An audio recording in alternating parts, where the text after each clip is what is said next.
Vijaya bathroom போயிட்டு வந்துட்டே இருக்காங்க. அப்போ பார்வதி பார்க்குறாங்க. என்னாச்சு விஜயா உனக்கு அப்படின்னு சொல்லிட்டு கேட்குறாங்க. என்னாச்சுன்னு எனக்கே தெரியல பார்வதி, நான் எத்தனை வாட்டி போயிட்டு வரத்தேன் இரு வரேன் இரு அப்படின்னு சொல்லிட்டு மறுபடியும் பாத்ரூம் போகிறாங்க. போயிட்டு வராங்க. வந்தவொடனே அப்படியே முடியாமல் நிற்கிறாங்க. என்னாச்சு ஆண்டி அப்படின்னு சொல்லிட்டு ரோகிணி கேட்குறாங்க. அப்படியே அண்ணாமலையும் கேட்குறாரு, என்னாச்சு உனக்கு அப்படின்னு சொல்லிட்டு.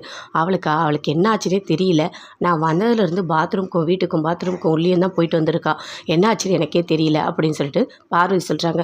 ஐயோ இங்கே வா வா அப்படின்னு சொல்லிட்டு அப்படியே கூப்பிட்டு உட்கார வைக்கிறாங்க விஜயாவை. என்ன ஆச்சு, என்ன சாப்பிட்ட அப்படின்னு சொல்லிட்டு.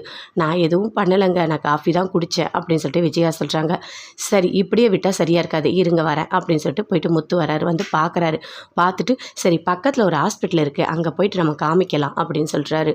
ஐயோ ஹாஸ்பிட்டலுக்கா அப்படின்னு சொல்லிட்டு விஜயா சொல்கிறாங்க. ஆமாம் பின்ன இப்படியே விட முடியுமா என்ன அப்படின்னு சொல்லிட்டு ரோகிணி சொல்கிறாங்க. ஐயோ என்னால் முடியலையே அப்படின்னு சொல்லிட்டு விஜயா பயங்கரமாக கத்திகிட்ருக்காங்க. அங்கேருந்து மீனா போகிறாங்க.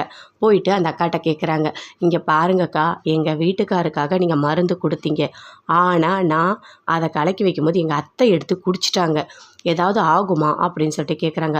அதுவா, இந்நேரம் அது வேலை செய்ய ஆரம்பிச்சிட்ருக்குமே மீனா, என்ன ஆகும் அப்படின்னு சொல்லிட்டு மீனா கேட்குறாங்க. அதுக்கு அந்த அக்கா சொல்கிறாங்க, அதுவா அவங்களுக்கு பேதியாகும், அப்புறம் வாமிட் வரும், இது 2 தான் நடக்கும். ஆனால் இதெல்லாம் முடிஞ்சவொடனே அவங்க ஏதாவது நல்ல ஃபுட்டாக சாப்பிட்டு உடம்ப தேத்திக்கணும் அப்படின்னு சொல்கிறாங்க. அப்படியாக்கா, ஐயோ அக்கா இதெல்லாம் நான் எப்படி சமாளிக்க போகிறேன்னே எனக்கு தெரியலக்கா அப்படின்னு சொல்லிட்டு மீனா அங்கேருந்து கிளம்புறாங்க. வீட்டுக்கு வராங்க. மீனா எங்கே போயிருந்தா, வீட்டில் என்ன நடக்குதுன்னு உனக்கு ஏதாவது தெரியுதா மீனா அப்படின்னு சொல்லிட்டு கேட்குறாரு முத்து. அதுவாங்க ஒன்றும் இல்லை, வெளியே தான் போயிருந்தேன், என்னாச்சு அப்படின்னு சொல்லிட்டு கேட்குறாங்க. ஏன் டாக்டர்லாம் வந்துட்டு போகிறாங்க அப்படின்னு மீனா கேட்குறாங்க. அதுவா அம்மாவுக்கு உடம்பு முடியல, அதனால தான் வந்து பார்த்துட்டு போகிறாரு அப்படின்னு சொல்லிட்டு முத்து சொல்கிறாரு. ஐயோ அப்படியா அப்படின்னு சொல்லிட்டு அப்படியே வந்து பார்க்குறாங்க. என்னாச்சு அப்படின்னு சொல்லிட்டு கேட்குறாங்க. இல்லை ஒரே வாமிட்டாக இருக்குது, இது மட்டும் இல்லை பாத்ரூம் போயிட்டு வராங்க அப்படின்னு சொல்லிட்டு எல்லாத்தையுமே பார்வதி சொல்கிறாங்க.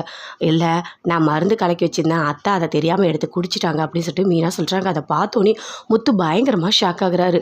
இல்லை இவர் ரொம்ப குடிக்கிறாரு, அதனால் எனக்கு தெரிஞ்ச அக்கா ஒரு மருந்து கொடுத்தாங்க, அதை நான் ஜூஸில் கலக்கி வச்சுருந்தேன், அத்தை அதை தெரியாமல் எடுத்து குடிச்சிட்டாங்க அப்படின்னு சொல்லிட்டு மீனா சொல்கிறாங்க. அதை கேட்டோன்னே எல்லாருமே ஷாக் ஆகுறாங்க. முத்து அப்படியே பார்க்குறாரு. ஏன் மீனா இப்படிலாம் பண்ண அப்படின்ற மாதிரி அப்படியே பார்க்குறாரு. சரி மீனா கலக்கி வச்சதில் தப்பே கிடையாது, நீ எதுக்காக எடுத்து குடிச்ச அப்படின்னு அண்ணாமலை கேட்குறாரு. அதை கேட்டோன்னே விஜயாவுக்கு பயங்கரமாக கோவம் வருது. ஏய் என்னடி பண்ணுற, என்னை சாகடிக்கிறதுக்கு என்னத்தடி கலந்து வச்ச, உன்னால் பாருடி என் நிலமையை பாரு அப்படின்னு சொல்லிட்டு பயங்கரமாக கத்துறாங்க. உன்னை என்ன பண்ண போகிற, அப்படியே கழுத்து வச்சு கொண்டுடுவேன் அப்படின்னு சொல்லிட்டு அப்படியே விஜயா சொல்கிறாங்க. நீ தேவையில்லாத கோவப்படுற, நீ வந்து குடித்தது உன் தப்பு, குடிச்சிட்டு இன்னொருத்தவங்க மேலே எதுக்காக பழி போடுற, எல்லாமே சரியாயிடும் விடு, நீ தேவையில்லாத கோவப்பட்டு இருக்காது அப்படின்னு அண்ணாமலை சொல்கிறாரு. இருந்தாலும் என்னால் முடியலங்க அப்படின்னு சொல்லிட்டு விஜயா சொல்லிட்டு இருக்காங்க. எல்லாருமே அப்படியே பார்க்குறாங்க. அங்கேருந்து அப்படியே ரொம்ப கோவமாக முத்து மேலே மாடிக்கு போகிறாரு. அங்கே மீனா பின்னாடியே போகிறாங்க.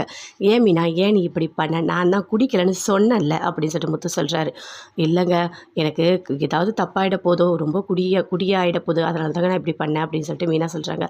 இல்லை மீனா நீ கூட என்னை நம்பலையா, நான் அன்றைக்கி குடிக்கல மீனா அப்படின்னு சொல்லிட்டு முத்து சொல்கிறாரு. ரொம்ப ஒரு மாதிரி ஃபீல் பண்ணுறாங்க மீனா.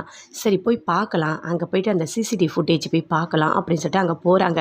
போயிட்டு பார்க்குறாங்க. பார்த்தா அந்த சிட்டி எல்லாம் பண்ணுறது இவன் சரியான பொறுக்கி, இவன் தான் இங்கே இருக்கானா, அப்போ என் வீட்டுக்கார மாட்டை விட்டது இவன் தானா அப்படின்னு சொல்லிட்டு தேவையான அந்த சிசிடிவி ஃபுட்டேஜ் எல்லாமே மீனா எடுத்துக்கிட்டாங்க. முத்து போகிறாரு. போயிட்டு அங்கே போலீஸ் ஸ்டேஷனில் வண்டியை கேட்டால் கொடுக்கவே இல்லை, டீலாம் வாங்கிட்டு வர சொல்கிறாங்க. அப்படியே வாங்கிட்டு வந்து கொடுத்து பாவமாக